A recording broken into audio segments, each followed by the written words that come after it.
In my postdoctoral research project, I comparatively study the global value chains of sea buckthorn and raspberries. This presentation is about the Serbian raspberries that have been produced as frozen commodity for the world market since late socialism. Raspberries have been a growing export outlet ever since that time. They are traditionally grown in southwestern Serbia around Arilje. Raspberry prices at the farm gate are comparatively high, up to €2 per kilogram, which explains why people long desired to grow them. I ethnographically studied the commodity chain with a focus on production and distribution, science, technology, and infrastructures. My interlocutors remember how raspberries were almost declared a strategic product by Prime Minister Zoran Đinđić in 2001. It was then the second most important export commodity. As of 2014, it ranks 7th. In 2018, raspberries have even become a Serbian brand, but international recognition as a controlled territory of origin is still to come. The delicate raspberries grow in continental climatic forest zones. They have a relatively low temperature optimum and grow best in areas with snowy winters, mild summers, and maximum temperatures below 30 degrees. Above that, the fruit segments fall apart, which reduces frozen quality. Raspberries need water, but not too much. Too much rain, and the fruits get moldy. Too much groundwater makes their roots rot. That is why the plants grow best on hillsides. In Serbia, production records are up to 30 tons per hectare, like in the case of Milomir Stojić.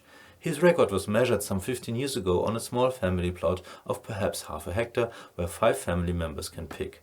The plantation was then still hacked by hand, fertilized with cow manure, and carefully tended.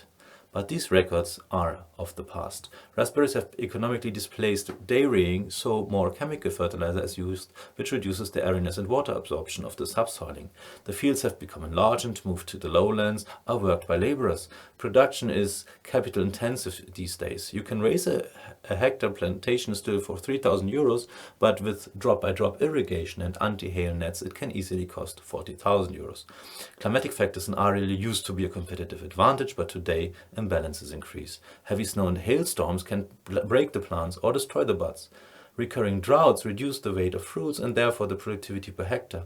In 2018, torrential rains meant that raspberries often turn moldy. And dry and hot periods have intensified too. This harms both plants and pickers, many of which are close to retirement age. After we worked a 12-hour shift from 8 to 8, even the 2 most experienced pickers complained of dizziness. Another volatile factor is the market. Between 2012 and 2015, world prices were historically high and farmers all over former Yugoslavia and in surrounding countries began planting. In 2015, in Serbia, productivity rose by over 50% to over 100,000 tons, or every 6 raspberry worldwide, while the biggest competitor, Poland, lost a third of its production. Since then, world production outgrew demand and prices tumbled. Thus, in 2016, production jumped from 650,000 to 800,000 tons worldwide due to Poland's recovery, the enlargement of acreage in Bosnia and Ukraine, and US capital financed technologically sophisticated new Mexican fields with green and shade house technology. In Serbia, before the 2018 harvest, the cold storages could not sell 20,000 tons from last year, which they had bought for the low prices. Farmgate prices in the next year then lowered to 70 cents, and bitter farmers chucked out their raspberries in front of ministries. The farmers' unions have for long demanded price regulations by the government against middlemen, but the Prime Minister in 2019 answered to them with the tautological remarks, "The market is the market." Like in this picture from a strike in 2011, police often hinder the farmers to march on the capital, Belgrade. Individual farmers resisted with symbolic violence and cut their plantations, because a new problem has also occurred. Day laborers have become scarce, even though fetching a double pay, €20 plus food and board per day compared to other sectors, because today they can easily migrate as unskilled workers to EU industries.